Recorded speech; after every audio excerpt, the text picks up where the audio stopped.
NATO leaders gather in Washington as more Democrats voice concerns over whether President Biden should run again for the White House. Just in the last few minutes, yet another Democratic representative has said she thinks Joe Biden should step aside, piling the pressure on the president. The NATO meeting is Sir Keir Starmer's first trip abroad as Prime Minister, with Ukraine top of the agenda. Here, new MPs for a new parliament. The general election winners are sworn in. After an 8-month-old baby is killed alongside his aunt by a drunk driver, a man is sentenced to 17 years. On BBC London, Sadiq Khan joins mayors from across the country at Downing Street. What could the new Prime Minister's approach mean for the capital?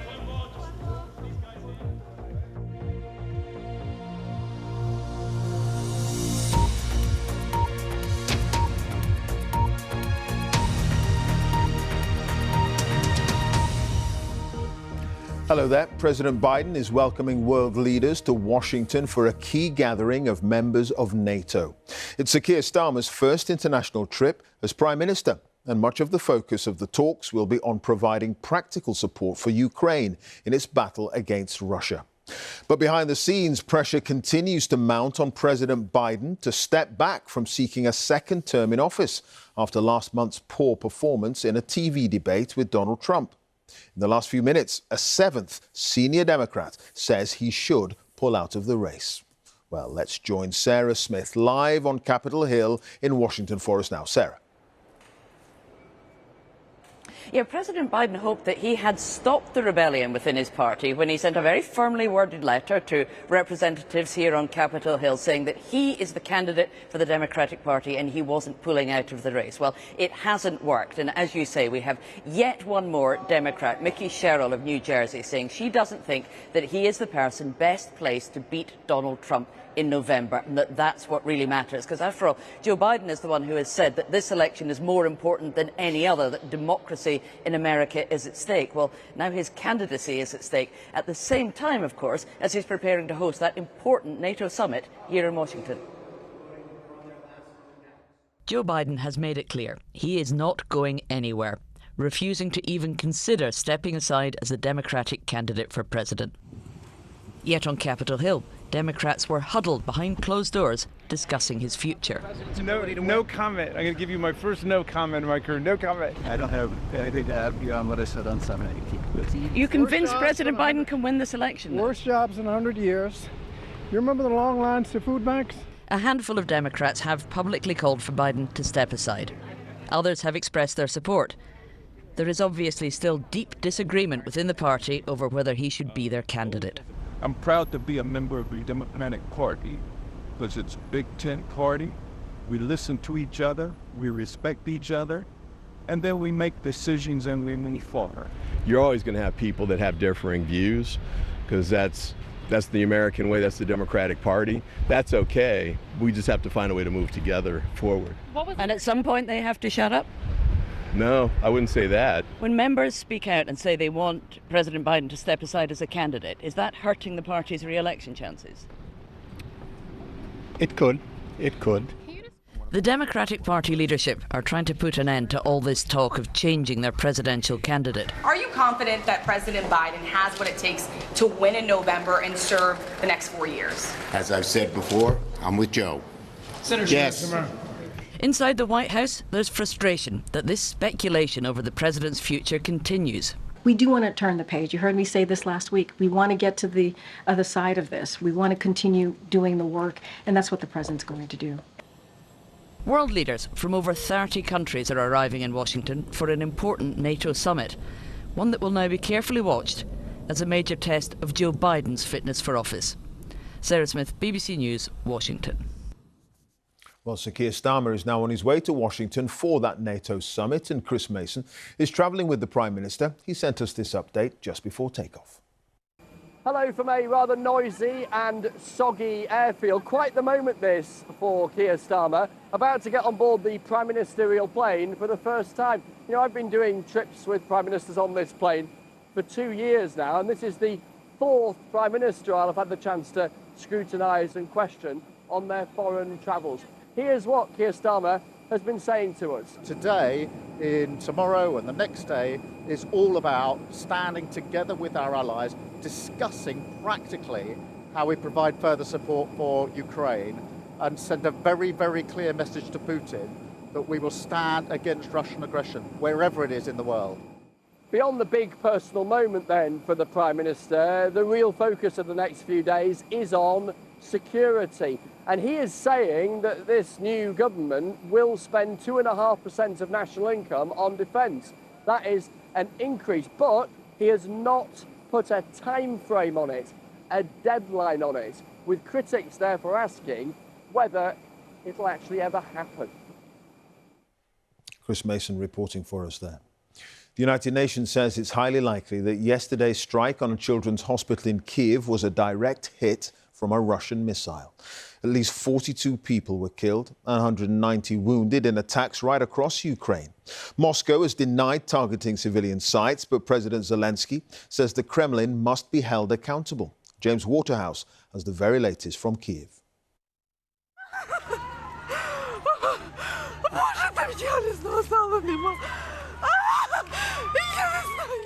Oh my God, she says. I don't know whose hand that is. I don't know if my Solomia is alive. The frantic seconds of a mother looking for her child. A Russian missile had just hit the hospital where her daughter had been receiving dialysis. After a relative eternity, she finds her alive, with a few scratches. After being reunited, we meet them at the hospital Solomia was transferred to, where they return to those haunting moments. I told my husband on the phone, I don't know if I'll survive and if Solomia is alive.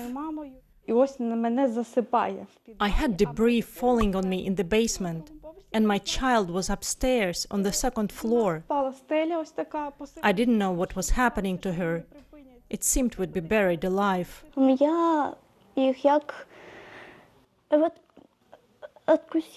I fainted. When I opened my eyes, I saw ceiling right next to my face. I was praying my mother was alive. It's a view you wouldn't have seen yesterday. For a Ukrainian emergency worker, demolition is firmly part of the job description. Kyiv has strongly rejected Moscow's claim this was caused by a Ukrainian air defence missile, saying it has evidence it was Russian and deliberately launched. This attack has posed difficult questions for Ukraine. Several cruise missiles hit their targets in the centre of the city, and as far as Kyiv is concerned, the need for air defences has never been greater. Missiles do terrorise, but thus far they haven't weakened Ukrainian resolve. But if the risk to life increases, that will only impact morale. Valentina, a nurse, was working here when the attack happened. She tells us some of the hospital's 600 or so patients now can't access critical care. Here we help children with complicated diseases. It's a horror for Ukraine and for everyone. We ask the world to stop this war, to stop this nightmare, for our children not to suffer. Large-scale missile strikes are common in wartime Ukraine, but this one has especially caused political shockwaves because of who and what it hit. Kyiv wants to convert this Western shock into more military support. James Waterhouse, BBC News, Kyiv. Well, events in Ukraine will be top of the agenda at the NATO summit in Washington, and the talks are being watched closely by the Kremlin. Steve Rosenberg is live in Moscow for us. Steve, President Putin, he'll be taking a keen interest in what's going on in America. Oh, yeah, I mean, Russia is watching very closely. The Kremlin says that it will pay maximum attention to the NATO summit, not because it fears that Ukraine is going to be offered NATO membership. That's not on the table right now. It's more that Moscow wants to know what kind of pledges, what kind of promises are going to be made to Ukraine and what impact that will have for Russia's war there. By the way, when it comes to summits, two can play at that game. What a coincidence that on the very day that the NATO summit is opening in Washington, President Putin has been hosting his own summit here in Moscow, the Russia-India summit with Prime Minister Modi. And last week, Putin attended a regional summit in Kazakhstan where he met the leaders of China and Turkey and Qatar. The message from Moscow is pretty clear, I think, that Russia isn't isolated. And one final thought, the NATO summit is not the only thing in Washington that Moscow is keeping an eye on. It's also watching very closely US politics, because Russia knows that Joe Biden is under intense pressure. It knows that the NATO skeptic Donald Trump could come back to the White House, and there are many people here who believe that if that happens, Moscow gains. OK. Steve, thank you for that. Steve Rosenberg, our Russia editor there.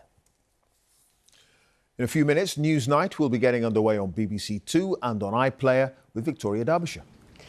Thanks, Clive. Yes, will Joe Biden step aside from the presidential race? We'll have live reaction from Washington, where Mr Biden is hosting that NATO summit. Will his mental sharpness be the elephant in the room as Prime Minister Starmer meets the US president? Newsnight, 10:30, BBC Two and iPlayer. See you soon. OK, thank you, Victoria. Now, Sir Keir Starmer has been addressing Parliament for the first time as Prime Minister today, following Labour's landslide victory in the general election. The Speaker of the Commons has also been selected, while the process of swearing in more than 600 MPs has begun. Earlier, Sir Keir met England's regional mayors, promising to build what he described as a real partnership. Here's Vicky Young. This hasn't happened for a while. A Labour Prime Minister entering the Commons after a landslide election victory. It was standing room only for all the new MPs on the government side, happily breaking the rule that they shouldn't clap in the chamber. Then it was back to tradition, Black Rod kicking off the ceremonial side of the day. Nothing can happen in the Commons without a speaker, so Sir Lindsay Hoyle was re-elected and another ancient convention dragged to the chair by MPs. I now call the Prime Minister, Sir Keir Starmer. The bad-tempered election debates are over. This was a more reflective moment. Service is a precondition for hope and trust, and the need to restore trust should weigh heavily on every member here, new and returning alike. We all have a duty to show that politics can be a force for good. For one former Prime Minister, a different title to get used to. I now call the Leader of the Opposition, Rishi Sunak. It is important that after 14 years in government, the Conservative Party rebuilds. So now we will take up the crucial role of His Majesty's official opposition, professionally, effectively and humbly. For the longest-serving female MP, this was a chance to highlight the changing face of the Commons. When I was a new member in 1987, there were only 40 female members of Parliament. Today we have 264. And some of us are glad that we have lived to see this. With fewer Conservative MPs, other parties will have a louder voice. The new government of the day, as the Mother of the House has just said, faces a very difficult task, clearing up the mess it has inherited. We on these benches will hold the government to account. We are the new kids on the block. We have no experience in this Parliament whatsoever, even though some of us have tried many times over the years previously to get here. What's it been like sitting in that chamber on the other side? Yeah, of course, it's a whole new experience, and getting to know so many new people, a lot of new names to learn. It does sort of bring home just how big the Labour majority is and what a job we've got to do to hold them to account effectively as the new opposition.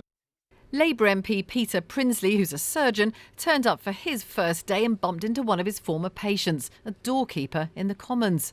He's quite surprised to be here after winning one of the safest Tory seats in the country.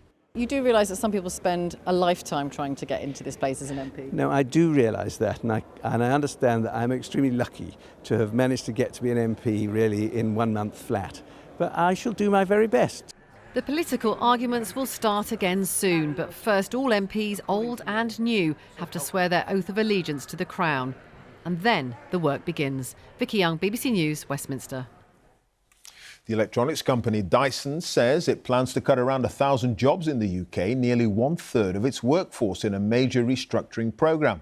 The firm, known for its innovative take on household appliances, including vacuum cleaners, hairdryers and fans, is based in Wiltshire, with offices in London and Bristol. Well, Simon Jack is here. This is a bit of a shock, isn't it? Frankly, yes, it is, Clive. We've seen job losses at Dyson before, but nothing on this scale. As you say, nearly 1/3 of their workforce. The company is saying this is the kind of review you have to do once in a while to stay agile, entrepreneurial in a competitive world. And industry experts agree that they are up against competition. People like Shark Ninja, for example, have started disrupting the premium electronics market. The company is saying the research and development, new product development is still going to be here, while manufacturing, sales, distribution based in Asia. But employees I've spoken to are worried that some of the key roles in those areas are being moved out of the UK, something the company rejects. We'll see where else the axe falls in their empire. They've got 15,000 people worldwide. But James, worth saying, there's a new boss. He's been there 2 months. You often get a new broom in town, a bit of a shake-up. But James Dyson himself, Sir James, has criticised woeful policies on the part of previous governments and said he would invest more in modern, forward-looking economies elsewhere that encourage growth and innovation. Clearly not the kind of jobs or the kind of company you want to see cutting people in the UK. As I say, let us see where else the axe falls in the Dyson empire to get the measure of what's actually going on here. OK, Simon, thank you. Simon Jack, our business editor there. Let's take a look at some of the day's other top stories now. And junior doctors in England have held talks with the new Health Secretary, Wes Streeting, in their dispute over pay and conditions. The British Medical Association says more talks are expected next week, and there are currently no plans for further industrial action. Wes Streeting says the meeting marked an important reset moment in relations with the union, and he was optimistic. An exam board has been fined more than £300,000 for major failings in the way it carried out T-level assessments. 2 years ago, hundreds of students received the wrong grades, with the regulator Ofqual saying it had to take unprecedented action against the exam board. Thames Water says it only has sufficient funds to continue operating until the end of May next year. The UK's largest water supplier has faced strong criticism of its poor environmental record. The regulator, Ofwat, will rule later this week whether it can raise customer bills to provide an urgent injection of cash. Now, a drunk driver who killed an 8-month-old baby and his aunt has been jailed for 17 years at Durham Crown Court. Daryl Anderson was taking pictures of himself behind the wheel when he crashed into another car on the A1 in County Durham. He was travelling at more than 140 miles an hour and was 3 times over the alcohol limit. Here's Fiona Trott.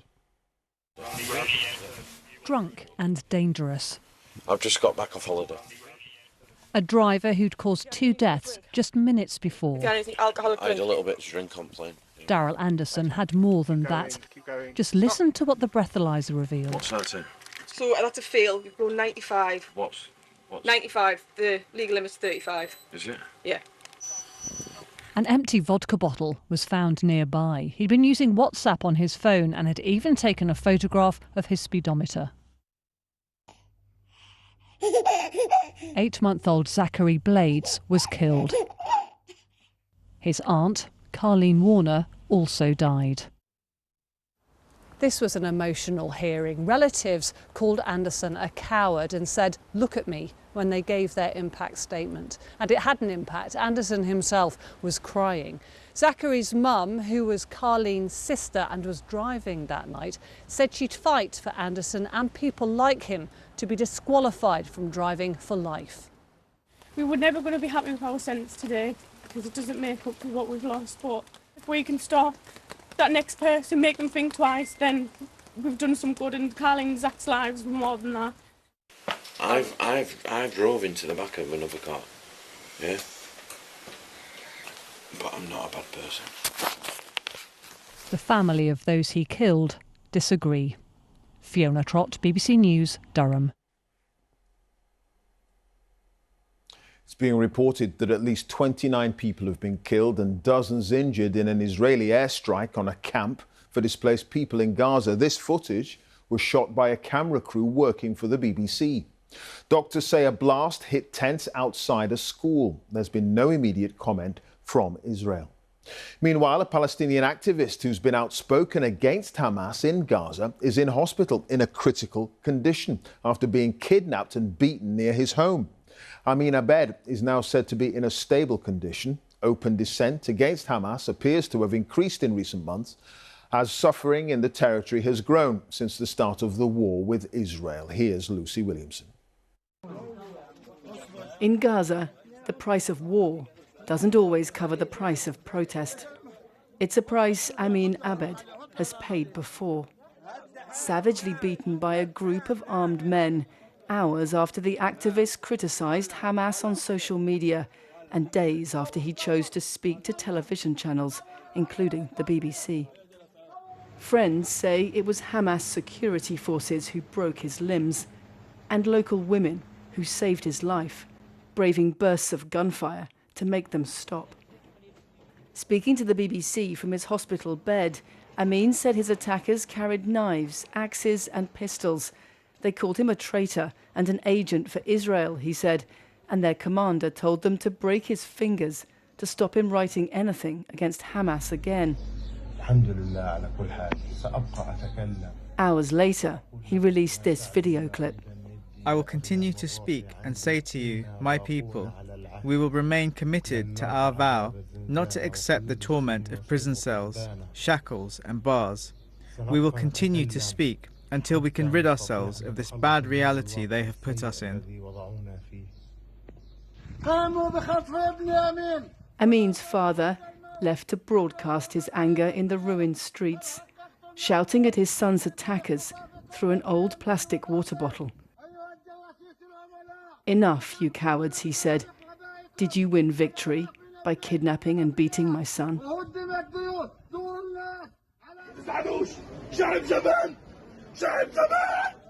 Some in Gaza say open criticism of Hamas is becoming more common, with residents cursing its leaders online and on the streets.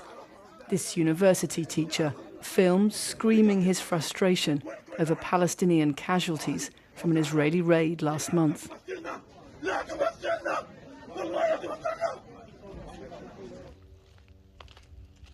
9 months of war has left Hamas facing other adversaries in Gaza, whose fear of speaking out may be shrinking, and whose weapons are words. Lucy Williamson, BBC News, Jerusalem. Spain are through to the finals of the Euros after beating France 2-1 in a pulsating semi-final. They'll take on either England or the Netherlands, who play in Dortmund tomorrow. And Dan Rowan is live. Dan, over to you. Clive, 3 years ago, England lost in the final of the Euros at Wembley. Tomorrow, here in Dortmund, they play their biggest match since that night. The Netherlands standing between them and a place in a second successive final. And if they are to reach Berlin on Sunday, they now know it'll be Spain that they'll face after they took out France in Munich, as Joe Linsky now reports. Now the stars of the game watched on and studied.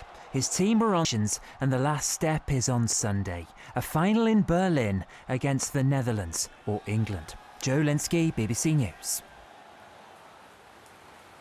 Well, England haven't found it easy at these Euros, having had to come from behind in their 2 knockout matches so far. But they also realise they have the opportunity to make history here in Dortmund and become the first England men's team ever to win a semi-final at a major tournament overseas. And as Andy Swiss now reports, they won't be lacking support.